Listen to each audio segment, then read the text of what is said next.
Awesome. So it's the same inside works, but I'm removing the top two players. We don't need the drive down right now, and we don't need the top dodge. So it's a 5-person shooting drill. We're going to work on setting those picks. Okay. We all know the rule book and talking to the girls, and they have to get used to that timing and how close they're getting to their teammate. We also want to work on feeding. Okay. You don't want to feed too soon where that player really has to carry for a long time.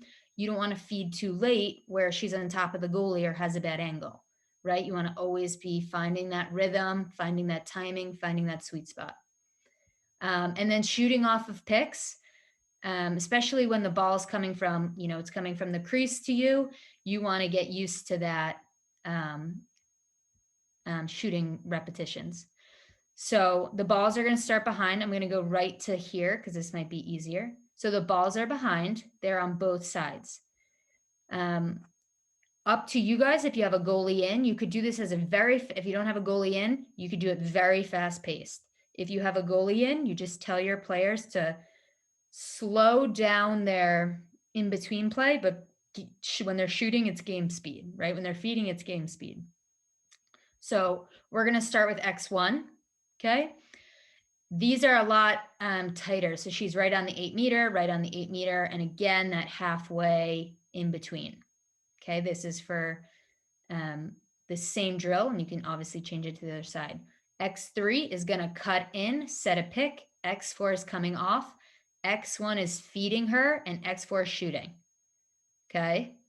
As right when she shoots, right, X2 or X5 sees that she shot, she now, right, she cuts up, sets a pick.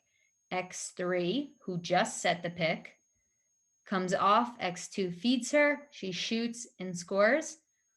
What happens is X1 goes to this elbow, X2 goes to that elbow, and X5 becomes the middle player.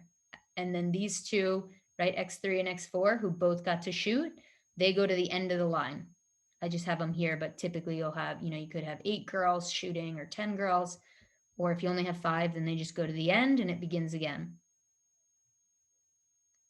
So it's just a way to make, right, we have both lines, shooting and feeding. It's a way to get, you could get like, you can get like through 30 balls in 5 minutes maybe, or 8 minutes. So you get a lot of shots on something that's going to be a big moment in a game. And obviously picking, catching, shooting it happens all the time, even if you don't call it play, right? So that's typically something I do when we have a play. I figure out how can I make that a quick action shooting drill that's fun, has great purpose, and we're able to get those reps. Some things I've said, the key coaching points. So timing and using the pick properly. Okay, that's just takes a lot of rhythm and time, and you as a coach going over that, walking through it with them. For the shooting, if it's a quick release, so they want to not necessarily quick stick, but they want to the pass is perfectly to their stick, so they're able to just bring it back. A lot of times when I quick release off a feed, I'm shooting opposite my feeder because the goalie has watched the feed, and her furthest save, the hardest point, is opposite the feeder where her body was open to. Does that make sense? So I'll just, as a lot of times as a coach, there are times where I tell them where to shoot. So I might say, hey, first minute is opposite feeder low. So they're just catching, right? You're staring at your feeder and you're catching across your body, shoot low corner. Same, the lefty's doing the same. And then I'll say, now opposite the feeder, high. Boom, they'll catch and shoot it high. And then I always say, do whatever you want. I might say fake and shoot. I might do another minute of fake and shoot. And then the last is always like, have fun with it.